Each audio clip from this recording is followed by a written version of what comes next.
নমস্কাৰ আজিৰ এই ভিডিঅ'টোত আমি কিছুমান সূত্ৰ বিষয়ে জানিম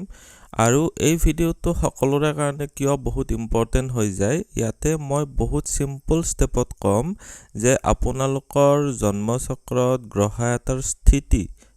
মানেতো বুজিব পাৰিছে যে যিটো ঘৰত আছে আপোনালোকে কেনেকুৱাকৈ হিচাপ কৰিব লাগিব ঘৰৰ নাম্বাৰটো হেতুও মই বুজাই দিম সো এই ভিডিঅ'টো আপোনালোকে শেষলৈকে চাব ভিডিঅ'টোত কিছুমান এনেকুৱা কথা আছে যেটো আপোনালোকে হয়তো ভয় খাব পাৰে কিন্তু বেছিভাগ ক্ষেত্ৰত ভয় খাবলগীয়া নাই গ্ৰহ এটা যেতিয়া মই স্থিতি থকাৰ কাৰণে কিবা এটা ৰিজাল্ট কৈ দিও সেই ৰিজাল্টটো যে এক্স্যাক্টলি তেনেকুৱাই হ'ব লাগিব এইটো জন্মকুণ্ডলী অধ্যয়ন কৰি যেতিয়া সম্পূৰ্ণৰূপে কনফাৰ্মেশন হ'ব তেতিয়াহে আপোনালোকে মানি চলিব সো আমি আজি জানিম পাৰমিসিবল এণ্ড নন পাৰমিসিবল বুজিব পাৰিছে শব্দটোৰ ওপৰতো বুজিব পাৰিছে permissible and non permissible rules related to the residential house তাৰ মানে আজি আমি কিছুমান এনেকুৱা নিয়মৰ বিষয়ে জানিম যেটো আপোনাক ক'ব যে আপোনাৰ থকা ঘৰখনত কেনেকুৱা ধৰণে কি ধৰণে আপোনালোকৰ কি ভাল বেয়া হ'ব পাৰে তাৰ মানে আপোনালোকৰ জন্ম চক্ৰত থকা গ্ৰহৰ অৱস্থান অনুসৰি কি থাকিব ক'ত থাকিব কেনেকুৱাকৈ লাগে ক'ত থাকিব নালাগে কি দান দক্ষিণা দিব লাগে কি নালাগে সেই সকলোবিলাক আলোচনা কৰিম আপোনালোকে যদি মোক কন্টাক্ট কৰিব বিচাৰে তেতিয়াহলে মোৰ এইটো এটা নম্বৰ 9395515554 আৰু এটা 9365959427 ঠিক আছে এই দুটা নম্বৰত কন্টাক্ট কৰিব পাৰে সো আমি ৰুললৈকে আগবাঢ়িছো এতিয়া মই বাহিৰৰ কথা এটাও নকওঁ এতিয়া সম্পূৰ্ণৰূপে ফোকাসড হম ক'ত কি কেনেকুৱা ধৰণে কি কৰিব পাৰি হেতু এতিয়া প্ৰথম ৰুলটো হৈছে যে আপোনালোকৰ জন্ম চক্ৰত যদি কোনোবা এটা গ্ৰহৰ হৈতে দান দক্ষিণা মানে কৰিব যদি বিচাৰে তাৰ মানে কি কৈছে if the native gives alms মানে ইয়াতে দান দক্ষিণা বুলি কোৱা হৈছে related to the exalted planet or accepts alms to the related to the planet in debility তাৰ মানে এটা গ্ৰহ তুংগী বা নিচ অৱস্থাত থাকাৰ মানে কাৰণে যদি থাকে আপোনালোকৰ জন্ম চক্ৰত যদি নিচ অৱস্থাত আছে তেতিয়া হলে সেই গ্ৰহটো ৰিলেটেড আপোনালোকে বস্তু একচেপ্ট কৰিব নোৱাৰে যদি গ্ৰহটো তুংগী হৈ আছে তেতিয়া হলে সেই গ্ৰহটো ৰিলেটেড বস্তু দান কৰিব নোৱাৰে ইয়াৰে এক্স্যাক্টলি অৰ্থ বুজাব গলে তো আপোনালোকে কনফিউজ হৈ যাব মই বাৰু এটা আপোনালোকক পূৰ্ব ভাৰতীয় পদ্ধতিতে দেখুৱাই দিছো ধৰা হল আমাৰ মেঘ লগ্ন হল ইয়াতে লং বুলি বা লগ্ন বুলি লিখা থাকিলে মেঘ লগ্ন হোৱাৰ লগে লগে এইটো হল এতিয়া কি কৰিব যে আপোনালোকৰ এইখন জন্ম চক্ৰৰ কাৰণে ধৰা হল এতিয়া শনি গ্ৰহটো আপোনালোকৰ থাকিলে ইয়াতে শনি গ্ৰহটো আপোনালোকৰ তাৰ মানে লগ্নৰ পৰা যদি কাউন্ট কৰে 1 2 3 4 5 6 7 নম্বৰ ঘৰত থাকিলে এটো তাৰ মানে 7 নম্বৰ ঘৰো হল 7 নম্বৰ ৰাখিও হল কাৰণ লগ্নটো মেঘ লগ্নত আহিলে কিছুমানৰ ক্ষেত্ৰত লগ্নটো বেলেগ হ'ব পাৰে মেঘ লগ্ন নহয় তেতিয়া লগ্নৰ পৰা কাউন্ট কৰিব লাগিব ইয়াতে সপ্তম ঘৰত শনিৰ স্থিতি থকাৰ কাৰণে শনি হৈ গল তুংগী মানে এটো হল এক্সাল্টেড শব্দটো যে ইয়াতে কৈছে সেই এক্সাল্টেড মানে হল তুংগী ডেবিলিটি মানে হৈছে এটো নিচাবিলাসী বা নিচস্থ বুজিব পাৰিছে সো যেতিয়া গ্ৰহটো তুংগী হয় তেতিয়া কি কৈছে তেতিয়া হলে দান দিব নালাগে এই আলমছ মানে হৈছে এটো দানৰ কথা কোৱা হৈছে তাৰ মানে এক্সাল্টেড প্লেনেট এটা থাকিলে যদি তুংগী গ্ৰহ থাকে সেই গ্ৰহটো ৰিলেটেড দান নকৰিব আৰু কি কৈছে যদি গ্ৰহ এটা নিচস্থ অৱস্থাত থাকে যদি ধৰা হল বৃহস্পতি গ্ৰহটো আপোনাৰ ইয়াতে থাকিলে মকৰ ৰাশিত কি হয় বৃহস্পতি গ্ৰহটো নিচস্থ অৱস্থাত যায় সো মই বাৰু ইয়াতে জুম কৰি দেখুৱাই দিছো নিচস্থ অৱস্থাত গল বৃহস্পতি যদি মকৰ ৰাশিত আছে আপোনালোকৰ জন্ম চক্ৰত তাৰ মানে যেটো ৰাশিত বৃহস্পতিৰ স্থিতি আছে হেতু যদি মকৰ ৰাশি হৈ গল শনিৰ কাৰণে হ'ব মেষ ৰাশি ঠিক তেনেদৰে বুধৰ কাৰণে হ'ব মীন ৰাশি ঠিক তেনেদৰে শুক্ৰৰ কাৰণে হ'ব কন্যা ৰাশি এইবিলাক ৰাশিত যদি থাকে তেতিয়া হলে সেই গ্ৰহটো ৰিলেটেড নিচস্থ অৱস্থাত থাকিলে আপুনি দান একচেপ্ট কৰিব নোৱাৰে বুজিব পাৰিছে আৰু কাৰণ ইয়াৰে ৰিজাল্ট কি হ'ব মই ৰিজাল্টটো বুজাই দিছো আপোনালোকক তেতিয়া হলে কি হয় যদি আপুনি তেনেকুৱা কৰে যদি তুংগী গ্ৰহৰ দান দিয়ে আৰু নিচস্থ গ্ৰহৰ যদি দান একচেপ্ট কৰে তেতিয়া হলে এটো not only prove harmful but also becomes a cause of slow poisoning এইটো আপোনালোকৰ কাৰণে ক্ষতিকাৰকো হ'ব লগতে আপোনালোকৰ লাহে লাহে আপোনালোকৰ কিছুমান স্বাস্থ্যজনিত ক্ষেত্ৰতো প্ৰব্লেম আহিব আমি প্ৰথম ৰুলটোৰ বিষয়ে জানিলো আজি আমি বহুকেইটা ৰুলৰ কথা আলোচনা কৰিম মুঠতে 13টা ৰুল আছে যিকেইটাত তাৰমানে এইটো কৰিব নালাগে 3টা ৰুল কম তেতিয়া হেতু কৰিব লাগে এতিয়া বাৰু মই অলপ স্পিডত যাম আপোনালোকে নিজৰ জন্মচক্ৰত চালে বুজি পাব ইয়াতে দ্বিতীয় ৰুলটোত কি কৈছে যে আপোনালোকৰ যদি ষষ্ঠ ঘৰত চন্দ্ৰ গ্ৰহটো থাকে তেতিয়া হলে আপোনালোকে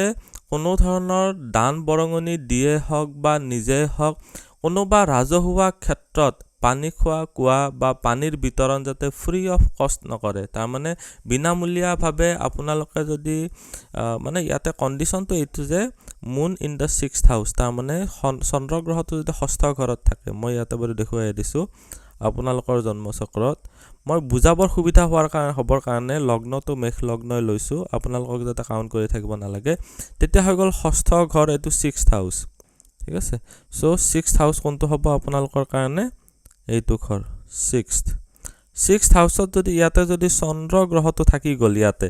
ষষ্ঠ ঘৰত ইয়াতে যদি থাকি গল ইয়াতে মই ৰাশিৰ কথা কোৱা নাই দে ইয়াতে কন্যা ৰাশিত যে চন্দ্ৰ গ্ৰহটো থাকিলে কন্যা ৰাশিৰ মানুহে যে দিব নোৱাৰিব তেনেকুৱা নহয় ঠিক আছে মই কৈ আছো যে আপোনালোকৰ যদি মেঘ লগ্ন হয় তেতিয়া হলে আপোনালোকৰ ষষ্ঠ ঘৰত কন্যা ৰাশিত যদি আছে তেতিয়া হলে আপোনালোকে দান দিব নোৱাৰে কি দান দিব নোৱাৰে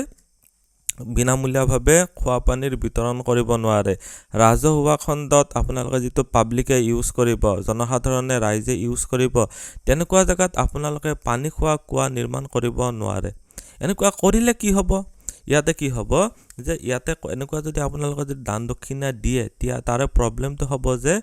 আপোনালোকৰ পৰিয়ালটোত এটা কৈ তাৰ মানে কোৱা হৈছে যে লাল কিতাবত এটা নজনকৈ মৃত্যু হৈ কিনে পৰিয়ালটো সংকুচিত হ'বলৈ ধৰে ঠিক আছে তেওঁৰ আনকি নিজৰ পুত্ৰ কন্যাৰ ক্ষেত্ৰতো নিজৰ সন্তানৰ ক্ষেত্ৰতো প্ৰবলেম ক্ৰিয়েট হ'বলৈ আৰম্ভ কৰে ইয়াতে মই ইংৰাজীখিনি পঢ়ি দিছো যদি কৰে for such purposes his family may start shrinking through the death of his sons and daughters বুঝা পাৰিছে তেওঁৰ হতি সন্ততিৰ কাৰণে এটো কথা ভাল নহব আপোনাৰ জন্মচক্ৰত যদি চন্দ্ৰ গ্ৰহটো ষষ্ঠ ঘৰত আছে লগ্নৰ পৰা কাউন্ট কৰিব মই বাৰু এটা বেলেগ লগ্নৰ কথা কৈ দিছো ধৰা হল আপোনাৰ লগ্নটো মই বেলেগ কালাৰেৰে বাৰু লিখি দিছো লগ্নটো যদি আপোনালোকৰ মকৰ লগ্ন হল মকৰ লগ্নৰ পৰা ষষ্ঠ ঘৰ কোনটো হ'ব এটো হল 1 নম্বৰ ঘৰ 2 নম্বৰ 3 4 নম্বৰ হল 5 নম্বৰ 6 নম্বৰ 6 নম্বৰ ঘৰটো হৈ গল ইয়াতে কোনটো ৰাখিলে মিথুন ৰাশি তাৰ মানে মকৰ লগ্নৰ কাৰণে মিথুন ৰাশিত যদি চন্দ্ৰ গ্ৰহটো থাকি গল তাৰ মানে আপোনাৰ যদি লগ্নটো মকৰ লগ্ন হয় যদি ৰাশিটো যদি আপোনালোকৰ যদি মিথুন ৰাশি হৈ গল তেতিয়া হলে আপোনালোকে ৰাজহুৱা ক্ষেত্ৰত বিনামূলীয়াভাৱে পানী বিতৰণ কৰিব নোৱাৰে লগতে ৰাজহুৱা ক্ষেত্ৰত আপোনালোকে পানীৰ কুৱা বা তেনেকুৱাকৈ ফ্ৰী অফ কষ্ট বনাই নিদিব এতিয়া মিস্ত্ৰী যদি হয় আপোনালোকে পানীৰ কুৱা বনাওতে পইচা লৈ কিনে বনাই দিছে হেতু আৰু মেটাৰ নকৰে হেতু প্ৰবলেম নহয় কিন্তু আপোনালোকে নিজে দান বৰঙনি দি পানী খোৱা কুৱা নিৰ্মাণ নকৰিব যদিহে আপোনাৰ জন্মচক্ৰত ষষ্ঠ ঘৰত চন্দ্ৰ গ্ৰহটোৰ স্থিতি আছে এইটো আছিল 2 নম্বৰ ৰুল এতিয়া আহিছো আমি 3 নম্বৰ ৰুলটোত 3 নম্বৰ ৰুলটোত কৈছে যে যদি কোনো জাতকৰ মানে জাতক মানে ইয়াতে লৰা বা ছোৱালী উভয়ৰ ক্ষেত্ৰত মানুহ তিৰোতা উভয়ৰ ক্ষেত্ৰত কোৱা হৈছে যদি কাৰোবাৰ জন্মচক্ৰত 8 নম্বৰ ঘৰত যদি শনি থাকে এতিয়া মই ইয়াতে দেখুৱাই দিছো বেলেগ লগ্ন লৈ মই বাৰু বুজাই যাম যাতে কোনৰ কাৰো যাতে প্ৰবলেম নহয় ঠিক আছে অষ্টম ঘৰতে কেনেকুৱাকৈ কাউন্ট কৰিব ইয়াতে চাওক ধৰা হল আপোনালোকৰ লগ্নটো হল সিংহ লগ্ন বুলি ইয়াতে লিখি দিলো যদি আপোনালোকৰ সিংহ লগ্ন হল সিংহ লগ্নৰ পৰা অষ্টম ঘৰ কোনটো হ'ব কাউন্ট কেনেকুৱাকৈ কৰিব লাগিব লগ্নৰ পৰা আপোনালোকে এন্টি ক্লকৱাইজ ডাইৰেকচনত যাব লাগিব 1 2 3 4 5 6 7 8 নম্বৰ ঘৰ হৈ গল এইটো 8 নম্বৰ ঘৰত যদি শনিৰ স্থিতি থাকে ঠিক আছে আপোনালোকে এই নাম্বাৰটো জাস্ট মই লিখি দিছো কাউন্ট কৰিবৰ কাৰণে হেদে আপোনালোকে এনেকুৱাকৈ নাম্বাৰিং নাপাব বেলেগ নাম্বাৰিং ইয়াতে এটো ধৰিলক পূৰ্ব ভাৰতীয় পদ্ধতিত নাম্বাৰিং লিখাই নাথাকে সো আপোনালোকৰ লগ্নৰ পৰা যদি অষ্টম ঘৰত যদি শনিৰ স্থিতি থাকে তেতিয়া হলে আপোনালোকে কি কৰিব ইয়াতে মই পঢ়ি দিছো construct a house or dharamshala for the convenience of the pilgrimage and travellers for free any charges he would soon become houseless তাৰ মানে কি হয় মই ইয়াতে বুজাই দিছো আপোনালোকক যদি আপোনালোকৰ জন্মচক্ৰত লগ্নৰ পৰা অষ্টম ঘৰত লগ্নৰ পৰা চালে অষ্টম ঘৰত যদি শনিৰ স্থিতি থাকে তেতিয়া হলে আপোনালোকে কেতিয়াও ধৰ্মশালা বা আপোনালোকে ধৰ্মীয় ক্ষেত্ৰত ঘৰ বনাই নিদিব সাপোজ মন্দিৰৰ ভিতৰতে আপোনালোকে ঘৰ এটা বনাই দিব বিচাৰিছে তেতিয়া হলে নিদিব কিয় নিদিব কাৰণ সেই কামটো কৰিলে আপুনি নিজে ঘৰৰ মানে অভাৱত বা ঘৰৰ পৰা বাহিৰত থাকিবলগীয়াত পৰি যাব বা ঘৰৰ পৰা আপোনালোকক উলিয়াই দিয়া বেছিভাগৰ ক্ষেত্ৰতে হৈ যায় কিছুমান সাধু সন্যাসী হৈ যায় নিজৰ ঘৰ নাইকিয়া হয় বুজিব পাৰিছে কোনোবা বেলেগে হলেও ঘৰৰ মানে প্ৰপাৰ্টিৰ ক্ষেত্ৰতো প্ৰবলেমৰ ক্ৰিয়েট কৰিব পাৰে সো সাৱধান হ'ব ঠিক আছে একদম সিম্পল প্ৰসেছত কৈছো এটো কলো সিংহ লগ্নৰ কাৰণে আপোনাৰ লগ্ন যদি বৃষ হয় তেতিয়া হলে কেনেকুৱা কাউন্ট হ'ব 1 2 3 4 5 6 7 8 নম্বৰ ইয়াতে যদি শনি থাকি গল হয় বৃষ লগ্নৰ কাৰণে তেতিয়া হলে তেওঁৰ কাৰণে সেম প্ৰবলেম হ'ব যদি তেনেকুৱাকে আছে এতিয়া আহিছো আমি 4 নম্বৰ ৰুলটো মই ইয়াতে 13টা ৰুল প্লাস 3টা ৰুল মানে মুঠতে 16টা ৰুলৰ কথা কম সো ভিডিওটো আপোনালোকে শেষলৈকে চাই থাকিব আৰু যিমান পাৰে শেয়াৰ কৰিব দে হেতু একমাত্ৰ ৰিকুৱেষ্ট বাকি মই বাহিৰা কথা নকওঁ ইয়াতে সো ইয়াতে চাব যে 4 নম্বৰ ৰুলটোত কি কৈছে যদি আপোনালোকৰ শনি প্ৰথম ঘৰত আছে আৰু বৃহস্পতি যদি পঞ্চম ঘৰত আছে ঠিক আছে তেনেকুৱা হলে কি হ'ব পাৰে তাৰ মানে ইয়াতে আকৌ এবাৰ পঢ়ি দিছো if the sun falls in the first house and the jupiter in the fifth house যদি শনি প্ৰথম ঘৰত থাকে আৰু যদি বৃহস্পতি পঞ্চম ঘৰত থাকে মই bare বুজাই দিও ইয়াতে ধৰা হল আপোনালোকৰ তুলা লগ্ন বুলি বা লং বুলি ইয়াতে লিখা থাকিব ঠিক আছে লগ্নটো হৈ গল আপোনালোকৰ কাৰণে তুলা লগ্নৰ কাৰণে সাপোজ যদি তুলা ৰাখিতে সপ্তম ঘৰতে শনি গ্ৰহতে ইয়াতে শনি তুংগি হল হেতুক আপুনি ভাবি না থাকিব লগ্নতে যদি শনি থাকে আৰু বৃহস্পতি যদি লগ্নৰ পৰা পঞ্চমত তাৰ মানে 1 2 3 4 5 তাৰ মানে এইটো ঘৰৰ পঞ্চম ঘৰ হৈ গল এইটো ফিফথ হাউসত যদি বৃহস্পতি থাকে ইয়াতে চাব গলে বৃহস্পতিৰ স্থিতি ভাল একাদশ ৰাশিলৈ বহি আছে তেতিয়া হলে কি হয় the native would cause sudden death of the children তেতিয়া হলে এই ব্যক্তিজনৰ তেওঁৰ সন্তানৰ সতি কিছুমান মৃত্যুৰ ভাবুকি আহিব ইয়াতে হবই বুলি এক্স্যাক্টলি মই নকওঁ কিন্তু কিছুমান হয় এক্সিডেন্ট হ'ব পাৰে হয় তেনেকুৱা ধৰণে কিবা নহয় কিবা এটা প্ৰবলেম হোৱাৰ চান্সেস আছে আৰু তেওঁ কোনোবা নহয় কোনোবা তাৰ মানে ধৰিলক he should receive sad or untoward news তেওঁ কিছুমান মানে বেয়া খবৰ পাব পাৰে in case he gives copper coins in the charity to the beggars যদি তেওঁ কোনোবা ভিক্ষাৰীক তামৰ বস্তু দান কৰে ইয়াতে কপাৰ কইন্স বুলি যদিও কোৱা হৈছে আপোনালোকে তামৰ বস্তু বুলি ধৰি লব যদি এনেকুৱা কন্ডিশনত যে আপোনালোকৰ জন্মচক্ৰত প্ৰথম ঘৰত আছে শনি আৰু পঞ্চম ঘৰত এইটো লগ্নৰ পৰা কোৱা হৈছে লগ্নতে যদি শনি আছে আৰু যদি পঞ্চম ঘৰত বৃহস্পতি আছে তেতিয়া হলে আপোনালোকে কি কৰিব লাগিব যে আপোনালোকে কোনো ধৰণৰ ভিক্ষাৰীক তামৰ বস্তু দান দিব নোৱাৰে তামৰ কইন্সে হক তামৰ এনিথিং তামৰ আঙুঠিয়া হক তামৰ এনিথিং তামৰ টিঙে হক তামৰ এনি কাইন্ড অফ মানে ইনস্ট্ৰুমেন্টে হক তামৰ বস্তু আপুনি দান দিব নোৱাৰে তাৰ মানে আপুনি ভাবিলক যে আপুনি বেগাৰ বুলিয়া নহক আপুনি পাৰিলে জীৱনত কাকো বিনা মূল্যে তামৰ বস্তু দান নকৰিব এটো আছিল কৰিলে কি হ'ব তেওঁৰ মানে প্ৰবলেম কি হ'ব সন্তানৰ ক্ষেত্ৰত এইটো এটা মৃত্যুৰ ভাবুকি বা ধৰিলক এক্সিডেন্ট বা তেনেকুৱা দুৰ্ঘটনাৰ কাৰক হৈ পৰিব নেক্সট ফিফথ ৰুল আপোনালোকক মই মাজতে কম যে আপোনালোকে এইটো ভয় খাবৰ কাৰণে মই কোৱা নাই তাৰ মানে লাল কিতাবৰ ৰুলছ বিলাক কেনেকুৱা জানেনে যে বহুত স্ট্ৰিক্টলি কয় মানে বহুত টু দা পইণ্ট সিধা সিধিকে কৈ দিয়ে আপোনালোকৰ কিছুমানৰ মনত ভয় সোমাই যাব পাৰে কিন্তু ভয় খাবলগীয়া বেছিভাগ ক্ষেত্ৰত নাথাকে কিছুমান যুগে কেনসেল আউট কৰে তথাপি মই ৰুলছ বিলাক কৈ দিছো আপোনালোকৰ ক্ষেত্ৰত যিটো পায় মই ইয়াতে আপোনালোকে হেতু হিচাপত মানে ফলো কৰিব নেক্সট হৈছে if the native with Jupiter in the 10th house and moon in the 4th house constructs religious building example temple mosque gurudwara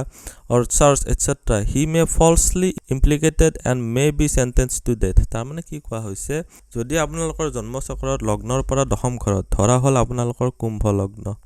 ঠিক আছে কুম্ভ লগ্ন হলে ইয়াতে লগ্ন বুলি লিখা থাকিব ইয়াৰ পৰা 10 নম্বৰ কোনটো হ'ব 1 2 3 4 5 6 7 8 9 10 নম্বৰ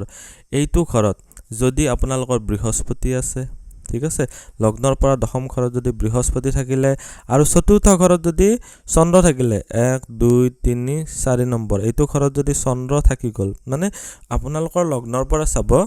আপোনালোকৰ যদি চতুৰ্থ ঘৰত যদি চন্দ্ৰ থাকে আৰু দশম ঘৰত যদি বৃহস্পতি থাকে যিকোনো লগ্ন হ'ব পাৰে দেই ইয়াতে মই যদিও কুম্ভ লগ্ন দেখুৱাইছো লগ্নৰ পৰা কাউন্ট কৰিব লগ্নটো 1 নম্বৰ ঘৰ হ'ব দ্বিতীয় ঘৰ এন্টি ক্লকৱাইজ ডাইৰেকচনত আপোনালোকে কাউন্ট কৰিব সো ইয়াতে কি কৰিলো 1 2 3 এটো 4 নম্বৰ ঘৰত থাকিলে চন্দ্ৰ 5 6 7 8 9 10 নম্বৰ ঘৰত থাকিলে বৃহস্পতি এনেকুৱা কন্ডিশন যদি হয় তেতিয়া হলে আপোনালোকে ধৰ্মীয় ক্ষেত্ৰত বিল্ডিং বা আপোনালোকে মন্দিৰৰ যেটো সাহায্যৰ কাৰণে হলেও ডোনেশন বা মন্দিৰ বনাবৰ কাৰণে হক বা মছজিদ বনাবৰ কাৰণে নিজ হাতে কেতিয়াও ডোনেশন নিদিব পৰাপক্ষত যদি আপোনালোকৰ তেনেকুৱা হৈ আছে আপোনালোকৰ নিজৰ পত্নীৰ হাতেৰে হক বা পুত্ৰৰ হাতেৰে হক ডোনেশন দিলে দিব পাৰে কিন্তু নিজ হাতে কেতিয়াও ডোনেশন নিদিব তেতিয়া হলে যদি দিয়ে কি হ'ব এই ব্যক্তিজনক কিবা নহয় কিবা প্ৰকাৰে সেন্টেন্স টু ডেথ মানে আসলতে ইমানখিনি ভীষণভাৱে ভাবিব নালাগে কিন্তু কিবা নহয় কিবা ক্ষেত্ৰত কোৰ্ট কেছত ফচিবলগীয়া পৰিব পাৰে আপোনাৰ কিবা নহয় কিবা ক্ষেত্ৰত একদম মৃত্যুৰ তুল্য কষ্ট পাবলগীয়া পৰিব পাৰে সো মুঠতে জানিব যে এইটো হৈ গল 5th ৰুল সো আপোনালোকে তেনেকুৱা কাম নকৰিব যদিহে এই কন্ডিশনটো ফুলফিল হয় কন্ডিশন থাকে আৰু তাৰে ফলাফল কি মই গোটেইবিলাক কৈ গৈছো এইটা হৈছে আমি ষষ্ঠ ৰুল যেটো 6th ৰুল হয় 6th ৰুলত কি কৈছে if da Venus fall in the 9th হাউস মানে শুক্ৰ গ্ৰহটো যদি নৱম ঘৰত থাকে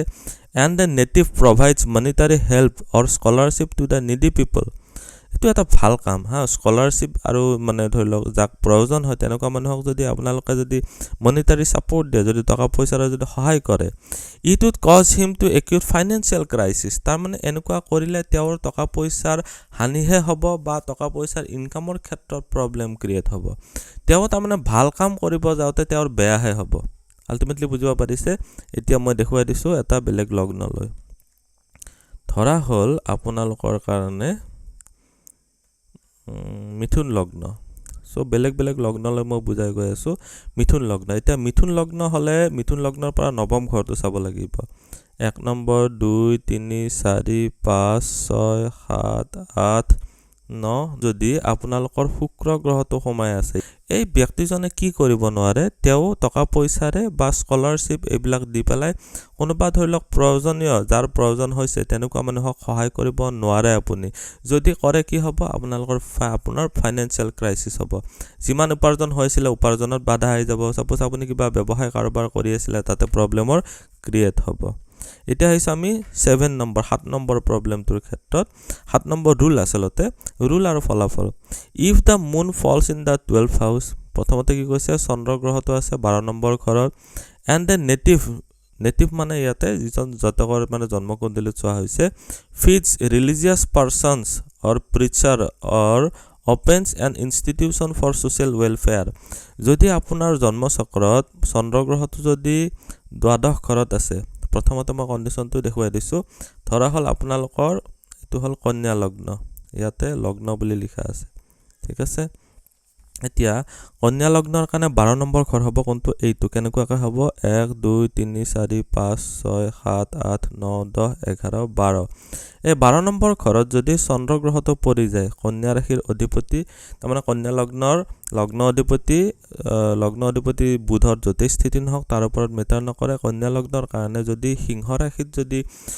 চন্দ্ৰ গ্ৰহটো থাকি যায় এটা ঠিক তেনেদৰে যদি মই বেলেগ লগ্ন লও যদি মীন লগ্ন হয় তেতিয়া হলে কুম্ভ ৰাশিত যদি চন্দ্ৰ থাকি যায় তেতিয়া হলে কি কৰিব এই ব্যক্তিজনে ধৰ্মীয় ক্ষেত্ৰত বা ধৰ্মীয় কোনো মানুহক তেনেকুৱা ধৰণৰ ক্ষেত্ৰত বা সোশ্যাল ওয়েলফেয়াৰৰ ক্ষেত্ৰত তেওঁ টকা পইচা খৰচ কৰিব নোৱাৰে যদি কৰে তেওঁৰ কি হ'ব he would suffer from innumerable diseases তেওঁৰ যথেষ্ট সংখ্যক innumerable মানে যেটো নম্বৰেৰে কাউন্ট কৰিব নোৱাৰি তেনেকুৱা ধৰণৰ বহুত সংখ্যক তাৰমানে এটাৰ পিছত এটা সৰ্দি কাহ জ্বৰ পেটৰ বিষ মূৰৰ বিষ আঁঠুৰ বিষ তেনেকুৱা ধৰণৰ আৰু বেলেগ ধৰণৰ কথা চিঙাই হওক বা এক্সিডেন্ট হওক সকলো ধৰণৰ প্ৰবলেম এটাও আগুৰি ধৰিব ঠিক আছে diseases and difficulties and nobody would come his help even in the last moments তেওঁৰ শেষ পৰ্যায়লৈকে যে তেওঁ ৰজাৰ পৰা যায় ভিকহু হৈ গল তেতিয়া হলো সেই ভিকহু অৱস্থাটো তেওঁ সহায় কৰিবলৈ কোনো মানুহ নাহিব তাৰ মানে কি কৈছে লাল কিতাপৰ অলপ প্ৰেডিকশ্যন বিলাক বহুত ষ্ট্ৰেইট ফৰৱাৰ্ড হয় বা মানে খুব টু দা পইণ্ট মানে খুব ষ্ট্ৰংলি অলপ বেয়াকৈ কৈ দিয়ে যে আপোনাৰ জন্মচক্ৰত যদি লগ্নৰ পৰা দ্বাদশ ঘৰত বা লগ্নৰ পৰা যিয়ে লগ্ন নহওক তাৰ পৰা দ্বাদশ ঘৰত তাৰমানে কাউণ্ট কৰিব এণ্টি ক্লকৱাইজ ডাইৰেকশ্যনত লগ্নটো 1 নম্বৰ 2 নম্বৰ এনেকুৱাকৈ আগুৱাই যাব যাই কিনে মই যেনেকুৱাকৈ দেখুৱাই যাই আছোঁ ঠিক তেনেদৰে যদি আপোনালোকৰ ধনু লগ্ন হয় ইয়াতে যদি লগ্নটো লিখা থাকে তেতিয়াহ'লে আপোনালোকৰ যদি এইটো বৃশ্চিক ৰাশি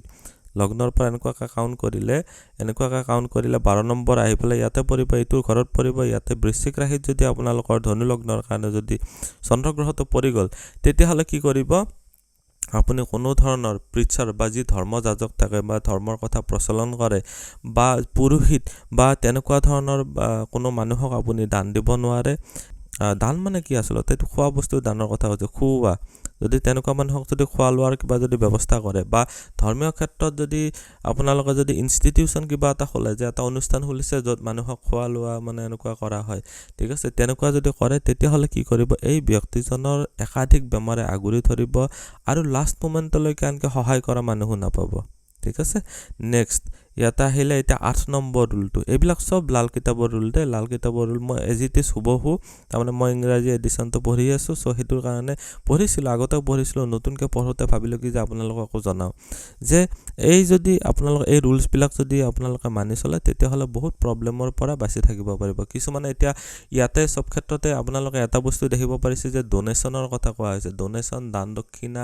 ভাল কাম কৰোঁতে যিটো বেয়া হয় বুজিব পাৰিছে ভাল কাম কৰোঁতে বেয়া কেনেকুৱাকৈ হয় সেইবিলাক সাৱধান হ'বৰ কাৰণে এইটো জনোৱা হৈছে চ' এটা ৰুল আপোনালোকে বুজি চাব জন্মচক্ৰত কিবা নহয় কিবা এটা ৰুল আপোনালোকৰ এপ্লিকেবল হৈ যাব পাৰে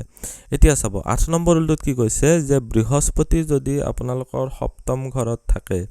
Jupiter falls in the 7th house and the native gives new clothes to the beggar preacher or saint or sadhu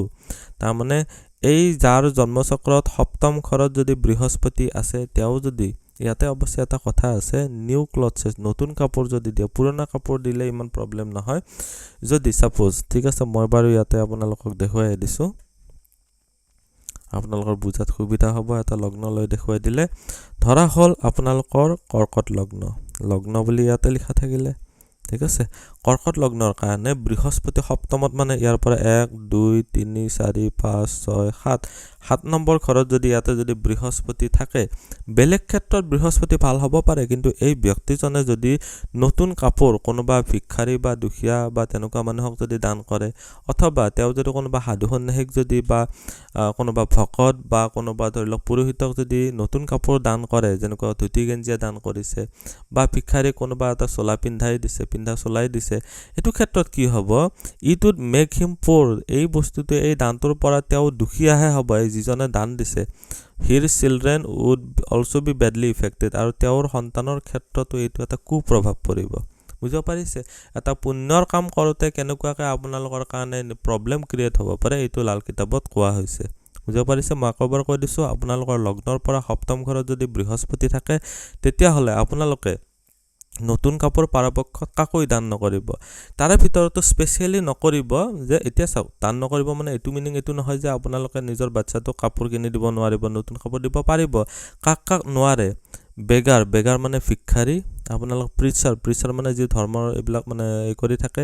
প্ৰচাৰক হয় তাৰপিছত চেইন মানে সাধু সন্ন্যাসী ঠিক আছে চেইন অৰ সাধু সন্ন্যাসী যে ধৰ্মৰ সৈতে জড়িত যিসকল তেওঁলোকৰ সেইটো প্ৰফেশ্যন হয় তেনেকুৱা মানুহক যদি দান কৰে তেতিয়াহ'লে সেই ব্যক্তিজনে যিয়ে বৃহস্পতি যাৰ লগ্নৰ পৰা সপ্তমত আছে তেওঁ নিজেই দুখীয়া হৈ যাব দিনক দিনে আৰু তেওঁৰ সন্তানেও ইয়াৰ ভুক্তভোগী হ'ব নেক্সট ঠিক আছে ইয়াতে 9 নম্বৰ আপোনাৰ sub entrance portion of the house may be covered and may have fireworks dug out at the time of some happy occasion which was filled and left over for use in the future if a child were born in the resident family with Mars in the 8th house এইবিলাক condition মানে fulfil হ'ব লাগে মই বাৰু অসমীয়াত কৈ আছো it would mark the beginning of the very bad time তাৰমানে এইটো এটা বেয়া সময়ৰ আৰম্ভণি বুজাব the blood relations would start dying মানে সিহঁতৰ মানে দিনক দিনে তাৰ মানে সিহঁতৰ প্ৰবলেম ক্ৰিয়েট হৈ বহুখিনি সিহঁতে তাৰমানে এক প্ৰকাৰ মৃতপ্ৰায় হ'ব and quick succession living to the people and the family aghast তাৰপিছত if the burnt earth of firebox is completely dug out and thrown into the running water it would negate the bad effect তাৰমানে এটা ইয়াৰে প্ৰতিকাৰো দিয়া হৈছে তাৰমানে চাব মই আপোনালোকক ইয়াতে বুজাই দিছো ইয়াৰে অসমীয়াটো কৈছো লগতে বুজাই দিছো এই যেটো 9 নম্বৰ ৰুল হয় 9 নম্বৰ ৰুলত কৈছে যে আপোনালোকৰ ঘৰৰ যেটো প্ৰৱেশ দ্বাৰ থাকে ঘৰৰ মানে যদি থাকি ৰাখিছে আৰু কোনো ধৰণৰ সুখৰ অনুষ্ঠানৰ সময়ত জুইৰ বাকচ মানে খান্দি উলিওৱা হ'ব পাৰে তাৰমানে জুইৰ বাকচ মানে য'ত ধৰি লোৱা জুই জ্বলাইছিলে তেনেকুৱা ধৰণৰ বস্তু যেনেকুৱা কিছুমান মাটিৰ এই থাকে যে য'ত আমি জুই পাও তেনেকুৱা ধৰণৰ বস্তু কৰবাত সোমাই থৈ দিছিলে আপোনালোকে যদি সুখৰ অনুষ্ঠান যেনেকুৱাকৈ বিয়া বাহুৰ ক্ষেত্ৰত সময়ত যদি সেই বস্তুটো যদি উলিয়াই আনে যেটো আপোনালোকে ভৱিষ্যতে তাৰমানে ভৰাই থৈ দিছিলে মানে ইউজ কৰিবৰ কাৰণে তেতিয়া হলে কি কৰিব আপোনালোকৰ অষ্টম ঘৰত যদি আপোনালোকৰ যদি মংগল আছে তেতিয়া হলে আৰু মানে কি হয় আপোনালোকৰ ঘৰত যদি সন্তান জন্ম পায় এনেকুৱা ক্ষেত্ৰত যাৰ অষ্টম ঘৰত মংগল থাকে তেতিয়া হলে এইটো এটা অতিশয় বেয়া সময়ৰ আৰম্ভণি হ'ব তাৰমানে কি হ'ব আপোনালোকৰ তেজৰ সম্পৰ্ক যিবিলাক থাকিব এইবিলাক দ্ৰুত গতিত একাৰাহে মৃত্যু হ'বলৈ ধৰে তাৰমানে তেওঁলোকৰ স্বাস্থ্যজনিত হানি হ'বলৈ ধৰে বেমাৰ আজাৰ বহুত বাঢ়ি যাবলৈ ধৰে আৰু পৰিয়ালটো মানে এক প্ৰকাৰে স্তম্ভিত কৰি পেলাব পৰিয়ালটো এক প্ৰকাৰে মানে উন্নতিৰ বাধা হৈ যাব এতিয়া প্ৰতিকাৰ কি কৈছিলে যে যদি তেনেকুৱা যদি আপোনালোকে জুইৰ বাকচ ইয়াতে আচলতে জুইৰ বাকচ বুলি ক'লেও বক্স মানে ফায়াৰ বক্সৰ যেটো কথা কোৱা হৈছে ধৰি লোৱা আপোনালোকে এটো দেখিছে ঘৰত কিছুমান পালিয়া বুলিও কয় এনেকুৱাকৈ জুই জ্বলাই কিনে আকৌ গৰমৰ দিনত থৈ দিয়ে ইউজ নকৰাকৈ কৰবাত এটা ৰুমত সোমাই থৈ দিয়ে ষ্ট'ৰ হাউচত সোমাই থৈ দিয়ে সেই বস্তুবিলাক তাৰ মানে কি হয় আপোনালোকৰ ঘৰৰ তাৰ মানে বিবাহৰ সময়ত বা শুভ বিবাহ বুলি মই কিয় কৈছো এটো এটা অতিশয় শুভ মানে ফুৰ্তিৰ সময় ঘৰখনৰ কাৰণে তো যি নহক এটা শুভ কামৰ ক্ষেত্ৰত বা পূজাৰ দিনা যদি তেনেকুৱা ধৰণৰ চুলা উলাই আনে তেতিয়া হলে চুলা মানে ইয়াতে মই চুলা মানে এই কিনা গেছ ষ্ট'ভৰ কথা কোৱা নাই য'ত ডাইৰেক্টলি খৰিৰ জুই ধৰে তেনেকুৱা ধৰণৰ হেতুৰ কথা কোৱা হৈছে যদি তেনেকুৱা উলিয়াই আনে তেতিয়া হলে কি হ'ব তেতিয়া হলে সেই বস্তুটো বহুখিনি প্ৰবলেম কৰিব তাৰ মানে কেনেকুৱা প্ৰবলেম কৰিব এটা বেয়া সময়ৰ আৰম্ভণি কৰিব যিবিলাক তেওঁৰ কাৰণে যাৰ ঘৰত তাৰ মানে এনেকুৱা হৈছে তেওঁৰ যিবিলাক তেজৰ সম্পৰ্ক আছে তেওঁলোকৰ বেমাৰ আজাৰৰ বৃদ্ধি হ'বলৈ ধৰে আৰু পৰিয়ালটোৰ উন্নতিত বাধা হয় এটা কি কৰিব যদিহে এনেকুৱা ধৰণৰ মাটিৰ যেটো জুইৰ বাকচ বুলিয়ে কৈছো আৰু য'ত জুই জ্বলোৱা যায় তেনেকুৱা ধৰণৰ তেতিয়া কি কৰিব এই জুই জ্বলোৱা য'ত মাটি তাৰ মানে লগোৱা থাকে বিশেষকৈ তেনেকুৱা ধৰণৰ এই মাটিখিনি সম্পূৰ্ণৰূপে খান্দি মানে তাৰ পৰা উলিয়াই মাটিখিনি উলিয়াই দি যেটো তলৰ মানে ফ্ৰেম থাকিব উলিয়াই কিনে বৈ যোৱা পানীত তেনেকুৱাকৈ যদি আপোনালোকে যদি পেলাই দিব পাৰে তেতিয়া হলে আপোনালোকৰ কাৰণে ভাল হ'ব সাপোজ আপুনি নজনাকৈ হেতু ভুল কৰিলে কৰাৰ পিছত কি হ'ব তেতিয়া হলে আপোনালোকৰ এখিনি কৰিলে তাৰ মানে মাটি যিখিনি থাকিব চুলাটোৰ বা জুই ধৰা জায়গাখিনিৰ সেই মাটিখিনি যিখিনি পৰা মাটি আচলতে থাকিব জুইয়ে পৰা মাটিখিনি সেইখিনি নদীৰ পানীত পেলাই দিলে এই প্ৰবলেমটোৰ পৰা আপোনালোকে ৰক্ষা কৰিব পাৰিব এতিয়া হৈছে আমি 10 নম্বৰ নিয়মটো 10 নম্বৰ নিয়মটোত কি কৈছে আপোনালোকে এবাৰ মই ইংৰাজীখিনি পঢ়ি নাথাকো মই অসমীয়াতে কৈ গৈছো ডাইৰেক্টলি আপোনালোকৰ যদি ঘৰত কোনোবা যদি দেৱদেৱীৰ মূৰ্তি স্থাপন কৰি পেলা মন্দিৰৰ আপোনালোকে বনাইছে যদিহে আপোনালোকৰ জন্মচক্ৰত সপ্তম ঘৰত যদি বৃহস্পতি থাকে মানুহৰ ঘৰত যদি শিশুৰ জন্ম হয় তেতিয়া হলে ই সন্তানসকলৰ বাবে প্ৰতিকূল সময়ৰ আৰম্ভণি হ'ব যিয়ে সন্তানহীনতাৰ অৱস্থা সৃষ্টি কৰিব তাৰ মানে এটা জন্ম পোৱাৰ পিছত আৰু যে জন্ম নাপায় তেনেকুৱা ধৰণৰ হ'ব কিন্তু ছবি আৰু ফটো ইয়াতে মানে প্ৰযোজ্য নহয় তাৰ মানে মই কিয় কৈছো চাব আপোনালোকে ঘৰত মন্দিৰ এটা বনাইছে ঠিক আছে ধৰা হ'ল আপোনালোকৰ ঘৰত এনেকুৱাকৈ মন্দিৰ এটা বনাইছে ঠিক আছে এটো এটা মন্দিৰ ধৰা হ'ল মন্দিৰটো বনাই কিনে ইয়াতে দেৱদেৱীৰ মূৰ্তি স্থাপন কৰিছে ঠিক আছে দেৱদেৱীৰ মূৰ্তি ইয়াতে এটা স্থাপন কৰিছে মন্দিৰটোত স্থাপন কৰিছে আৰু যদিহে আপোনাৰ জন্মচক্ৰত সপ্তম ঘৰত যদি বৃহস্পতি আছে ঠিক আছে তেতিয়া হলে কি হ'ব আপোনালোকৰ এই যি সন্তান জন্ম পাব সেই এটা সন্তান জন্ম পোৱাৰ পিছত দ্বিতীয়টো মানে সন্তান জন্ম হতে প্ৰবলেম হ'ব আৰু আপোনাৰ সন্তানৰ ফালৰ পৰা সন্তান প্ৰাপ্তি অৰ্থাৎ আপোনাৰ নাতিপুতিৰ যেটো হয় প্ৰাপ্তিৰ ক্ষেত্ৰতো প্ৰবলেম ক্ৰিয়েট কৰিব এইটো আছিল 10 নম্বৰ নিয়ম সো সাৱধান হ'ব তেনেকুৱা কৰিলে ইয়াৰ কিছুমান প্ৰতিকাৰ কৰিব পৰা যায় নেক্সট আহিলো আমি 11 নম্বৰ নিয়মটো 11 নম্বৰ নিয়মটোত আপোনালোকে চাব মই বাৰু অসমীয়াতে কৈ গৈছো কেতিয়াবা আপোনালোকে যত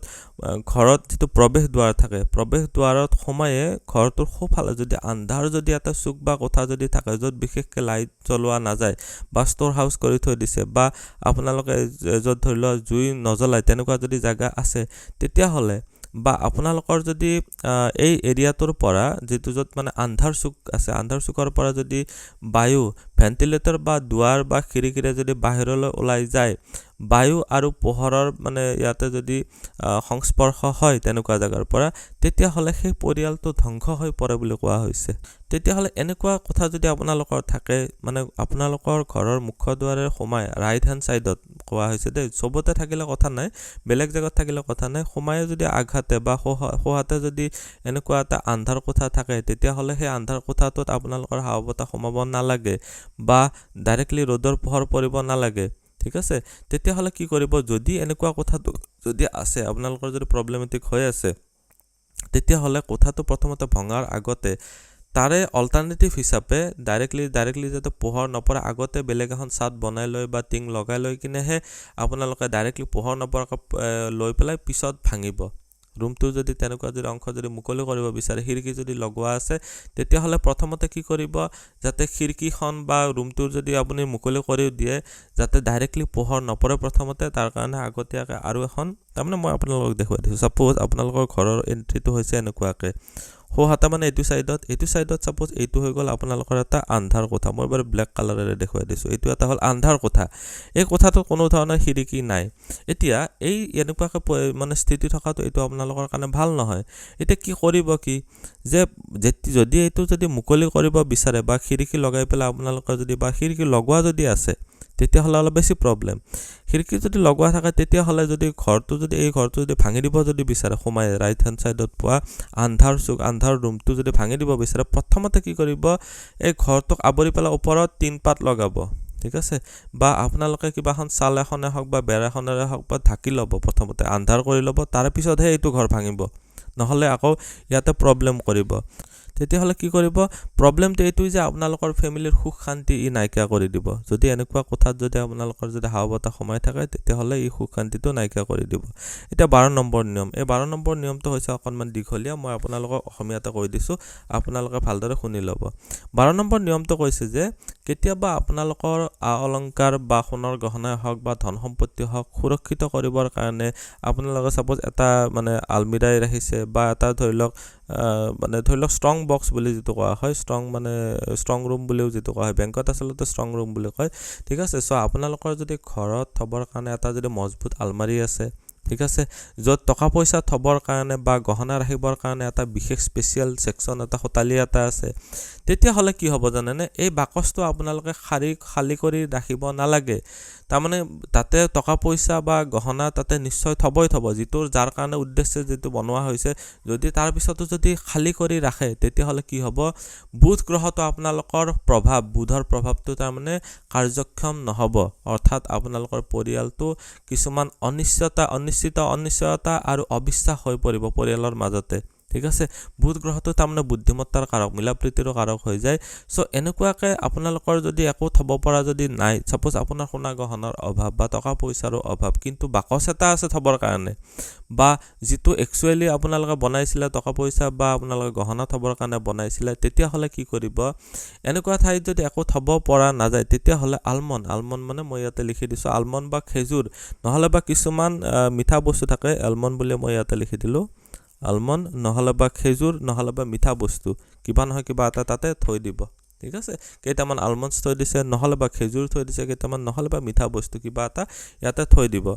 নেক্সট কি কৈছে যে এই দ্বিতীয় প্যাৰাগ্ৰাফ যেটো হয় দ্বিতীয় প্যাৰাগ্ৰাফটো আপোনালোকে পঢ়িলে গম পাব এই দ্বিতীয় প্যাৰাগ্ৰাফটোত কোৱা হৈছে যে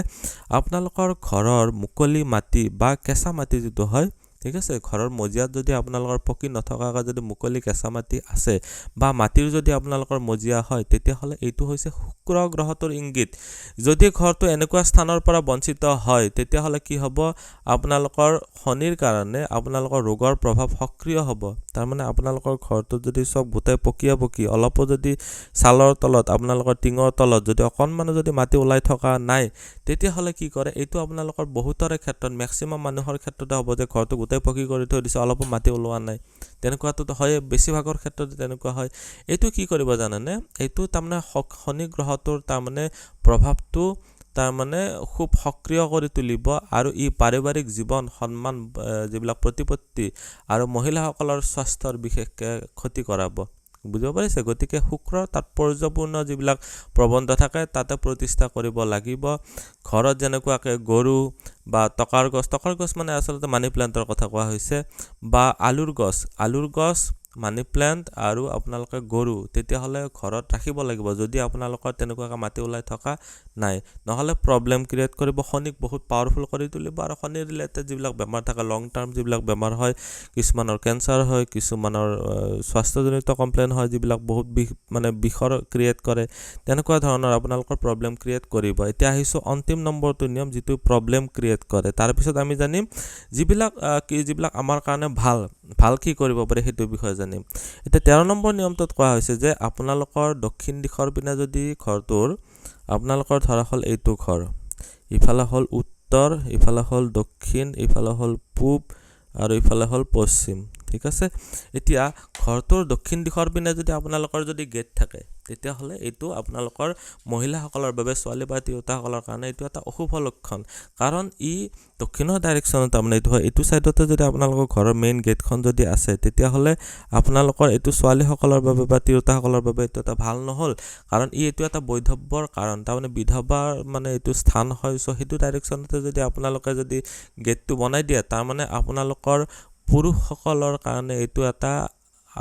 হাৰাম যেটো বুলি কোৱা হয় পুৰুষৰ সুখ শান্তিত অভাৱ হ'ব পুৰুষৰ অকাল বিয়োগ হোৱাৰো ইয়াতে চান্সেছটো দেখা যায় ঠিক আছে আপোনালোকে তেতিয়া সমাধান কি কৰিব আপোনালোকৰ যদি দক্ষিণৰ পিনে এনেকুৱাকৈ পুৰাপুৰি প্ৰপাৰ দক্ষিণ হ'ব লাগিব তে অলপমান ইফাল হ'লে কিন্তু নহ'ব যদি প্ৰপাৰ দক্ষিণতে যদি আছে তেতিয়াহ'লেতো প্ৰব্লেম ক্ৰিয়েট হ'ব মহিলাসকলৰ বাবে এইটো এটা অশুভ লক্ষণ ঠিক আছে বিশেষকৈ তেওঁলোকে হাজবেণ্ডৰ ফালৰ পৰা ভাল এটা সুখ পোৱাৰ ক্ষেত্ৰতো প্ৰব্লেম ক্ৰিয়েট কৰে গতিকে আপোনালোকৰ কি কৰিব লাগে গেটখন বন্ধ কৰি দিব আৰু ইয়াক আন দিশত মানে প্ৰপাৰ ডাইৰেকশ্যনত লৈ যাব লাগিব ঠিক আছে আমি জানিলোঁ 13টা নিয়ম যিকেইটা আপোনালোকৰ ভাল দেখাত ভাল কিন্তু আপোনালোকৰ কাৰণে বেয়া ঠিক আছে কণ্ডিশ্যন ৱাইজ সকলোৰে কাৰণে নহয় দান দক্ষিণা এটা পুণ্যৰ কাম কিন্তু সকলোৰে কাৰণে দান দক্ষিণাটো ভাল নহ'বও পাৰে এতিয়া আহিছোঁ permissible and non permissible rules for going to a religious place আপোনালোকে যদি ধৰ্মীয় ক্ষেত্ৰত যাবলগীয়া হয় মই যে বহুত নিয়মবিলাক ক'লোঁ যে ধৰ্মীয় ক্ষেত্ৰত এইটো নকৰিব সেইটো নকৰিব এতিয়া ধৰ্মীয় ক্ষেত্ৰত কোনটো ক্ষেত্ৰত কি কৰিলে বেছি ভাল হ'ব কিছুমানৰ জন্মচক্ৰ অনুযায়ীও ক'ব পাৰি যে আপুনি এনেকুৱা কাম কৰিলে ধৰ্মীয় স্থানত আপোনাৰ কাৰণে এইটো পুণ্য হ'ব আমি যে কওঁ চ' এইটো প্ৰথম চাওক আপোনালোকৰ যদি যিবিলাক শুভ গ্ৰহ আপোনালোকৰ কাৰণে ফাংচনেল বেনিফিক মানে ধৰি লওক মেষ লগ্নৰ কাৰণে মংগল চন্দ্ৰ ৰবি তাৰপিছত বৃহস্পতি এইবিলাক হৈছে শুভ গ্ৰহ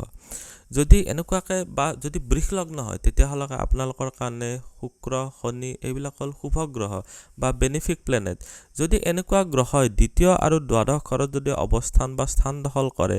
আৰু অষ্টম আৰু একাদশ ঘৰত স্থাপন কৰা গ্ৰহবোৰ যদি শত্ৰু হয় বুজিব পাৰিছে তাৰমানে দ্বিতীয় আৰু দ্বাদশ মই বাৰু ইয়াতে দেখুৱাই দিছোঁ মই বাৰু লগ্নটো মেষ লগ্ন লৈ লৈছোঁ সুবিধাৰ কাৰণে ধৰা হ'ল লগ্নটো আছে ইয়াতে এতিয়া মেষ লগ্নৰ কাৰণে শুভ গ্ৰহ কি হ'ল বৃহস্পতি চন্দ্ৰ তাৰপিছত ৰবি আৰু মংগল এইকেইটা হ'ল শুভ গ্ৰহ আপোনালোকৰ কাৰণে বা ফাংচনেল বেনিফিক প্লেনেট এতিয়া কোৱা হৈছে কি যে আপোনালোকৰ বেনিফিক গ্ৰহবোৰে যদি আপোনালোকৰ দ্বিতীয় আৰু দ্বাদশ স্থান দখল কৰে ধৰা হ'ল দ্বিতীয় ঘৰত আপোনাৰ চন্দ্ৰ থাকিলে দ্বাদশ ঘৰত বৃহস্পতি থাকিলে লগ্নৰ পৰা দ্বাদশ ঘৰত বৃহস্পতি দ্বিতীয় ঘৰত চন্দ্ৰ এইটো বুজাবৰ কাৰণে কৈছোঁ আপোনাৰ কাৰণে বেনিফিক প্লেনেট থাকিলে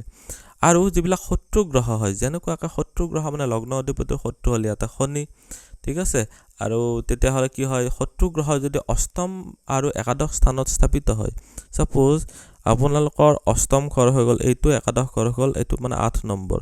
এইটো হ'ল একাদশ ঘৰ চ' একাদশ ঘৰত সাপোজ আপোনাৰ যদি শনি নিজৰ স্বগৃহীহে হৈ আছে শনি যদি ইয়াতে থাকি গ'ল অষ্টম ঘৰত যদি আপোনালোকৰ বুধ থাকি গ'ল ঠিক আছে এনেকুৱা যদি স্থিতি হৈ যায় তেতিয়াহ'লে কি কৰিব তেতিয়াহ'লে আপোনালোকে যদি ধৰ্মীয় ক্ষেত্ৰত যায় তেতিয়াহ'লে আপোনালোকে কোনো ধৰণৰ প্ৰাকৃতিক মানে প্ৰব্লেমৰ পৰা আপোনালোকে মানে যদি ধৰ্মীয় ক্ষেত্ৰত বাৰে যায় মন্দিৰত যদি যাই থাকে তেতিয়াহ'লে আপোনালোকৰ কাৰণে এইটো এটা এক প্ৰকাৰ আশীৰ্বাদ স্বৰূপ হ'ব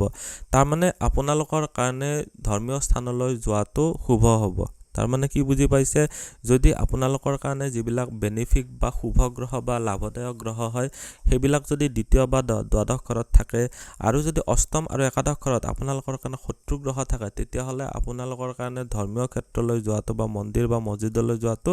সবচে ভাল মানে প্ৰতিকাৰ হ'ব নেক্সট ৰুলটো হ'ল দ্বিতীয় ৰুলটো হ'ল যে যদি শত্ৰু গ্ৰহবোৰ আপোনালোকৰ অষ্টম ঘৰত আৰু দ্বাদশ ঘৰত যদি দখল কৰে আৰু দ্বিতীয় ঘৰ যদি খালী হয় তেতিয়াহ'লে আপোনালোকে ধৰ্মীয় স্থানলৈ যোৱাটো আপোনালোকৰ কাৰণে উপযুক্ত নহয় কাৰণ এই গ্ৰহবোৰৰ মাজত যুদ্ধৰ সৃষ্টি কৰিব মানে এইটো আপোনালোকৰ গ্ৰহ এনিমিটিৰ মানে সৃষ্টি কৰিব মই আকৌ বুজাই দিছোঁ ধৰা হ'ল আপোনালোকৰ কাৰণে মেষ লগ্নটো ধৰি লৈছোঁ আপোনালোকৰ কনফিউজন নহবৰ কাৰণে লগ্নটো হ'ল মেষ লগ্ন এতিয়া মেষ লগ্নৰ কাৰণে যদি অষ্টম আৰু দ্বাদশ ঘৰত আপোনালোকৰ শত্ৰু ঘৰবিলাক থাকে অষ্টম ঘৰত সাপোজ থাকি গ'ল শনি দ্বাদশ ঘৰত থাকি গ'ল সাপোজ বুধ ঠিক আছে আপোনালোকৰ কাৰণে এইবিলাক হ'ল মেলিফিক প্লেনেট ঠিক আছে সো এইটো ক্ষেত্ৰত কি হ'ব সাপোজ শুক্ৰ গ্ৰহটো বাৰু নিউট্ৰেল হয় সো শনি সাপোজ অষ্টমত থাকিলে দ্বাদশত যদি বুধ থাকিলে তেতিয়াহ'লে কি কৰিব আপোনালোকৰ ধৰ্মীয় স্থানলৈ যোৱাটো তেতিয়া এটা বৰ ভাল নহ'ব ঠিক আছে দ্বাদশ ঘৰতো আপোনালোকৰ শুভ গ্ৰহ নাথাকি অশুভ গ্ৰহ থাকিলেতো সো এইটো আপোনালোকৰ কাৰণে ভাল নহ'ব ঠিক আছে নেক্সট আমি ৰুল নম্বৰ 3 লৈকে আহিছোঁ যদি আপোনালোকৰ যিবিলাক মানে ফ্ৰেণ্ডলি প্লেনেট হয় ফ্ৰেণ্ডলি প্লেনেট লগ্ন অনুযায়ী বেলেগ বেলেগ থাকে আপোনালোকে মোৰ আগৰ ভিডিঅ'বিলাক চালে বুজিব পাৰিব যদি বন্ধুত্বপূৰ্ণ বা ফ্ৰেণ্ডলি প্লেনেট বোলে আপোনালোকৰ যদি অষ্টম আৰু দ্বাদশ ঘৰ স্থাপন কৰে আৰু কোনো ধৰণৰ যদি শুভ গ্ৰহই ষষ্ঠ ঘৰটো যদি দখল কৰে যদিহে দ্বিতীয় ঘৰ যে খালী থাকে তেতিয়াহ'লে কি হ'ব এই ব্যক্তিজনে ধৰ্মীয় স্থানলৈ যোৱাৰ ফলত অতি অনুকূল ফলাফল পাব তাৰমানে খুব ভাল আশীৰ্বাদ পাব মই ইয়াতে দেখুৱাই দিছোঁ আপোনালোকৰ বন্ধুত্বপূৰ্ণ গ্ৰহ সাপোজ লগ্নটো মেষ লগ্ন লৈ লৈছোঁ বুজাবৰ কাৰণে সুবিধা হ'ব কোনটো লগ্নৰ কাৰণে কোনটো বেনিফিক প্লেনেট সেইটো আপোনালোকে নেটত চাৰ্চ কৰিলেও পাব বৃহৎ পৰাশৰ সৌৰশাস্ত্ৰৰ বাৰু স্ক্ৰীনশ্বট দিলেও ইয়াতে দিব পৰা যায় বাৰু ঠিক আছে ইয়াতে মই ইয়াতে দেখুৱাই দিছোঁ যে আপোনালোকৰ বন্ধুত্বপূৰ্ণ ঘৰ মানে গ্ৰহবিলাক যদি 8 নম্বৰ আৰু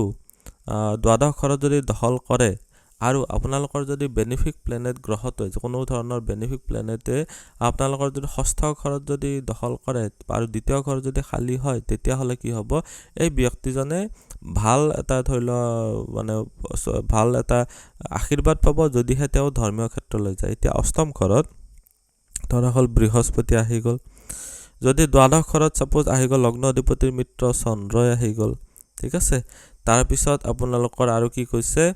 যে আপোনালোকৰ যদি দ্বিতীয় ঘৰটোত যদি এটাও গ্ৰহ নাই এই দ্বিতীয় ঘৰটোত যদি লগ্নৰ পৰা দ্বিতীয় ঘৰত গ্ৰহ নাই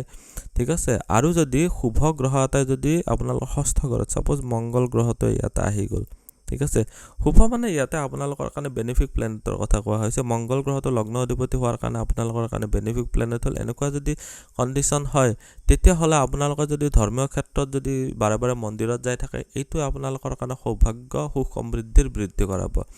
আজিৰ এই ভিডিঅ'টো অলপ দীঘলীয়া হ'ল তথাপিও আপোনালোকৰ ভিডিঅ'টো চাই নিশ্চয় উপকৃত হ'ব কিছুমান খুব প্ৰহিবিটেড বা ষ্ট্ৰিক্টলি কি প্ৰব্লেম হ'ব পাৰে গোটেইখিনি বুজাই দিয়া হৈছে কিছুমান ক্ষেত্ৰত প্ৰতিকাৰ দিয়া হৈছে আপোনাৰ জন্মচক্ৰটো নিজে যদি দেখা পায় তেনেকুৱা প্ৰব্লেম তেতিয়াহ'লে সাৱধান হ'ব ভিডিঅ'টো চাই কেনেকুৱা লাগিলে কমেণ্টত নিশ্চয় জনাব আপুনিও যদি আপোনাৰ বিষয়ে জানিব বিচাৰে তেতিয়াহ'লে হোৱাটছএপত কণ্টেক্ট কৰিব পাৰে ধন্যবাদ এইটো ভিডিঅ'ত আগবঢ়োৱা জ্ঞানখিনিৰ পৰা যদি আনৰো উপকাৰ হ'ব ভাবে তেনেহ'লে বন্ধুবৰ্গ আত্মীয় স্বজন আৰু চিনাকি মানুহৰ সৈতে শ্বেয়াৰো কৰিব আপোনালোকে নেক্সট ভিডিঅ' কিহৰ ওপৰত চাব বিচাৰে কমেণ্টত জনাব ধন্যবাদ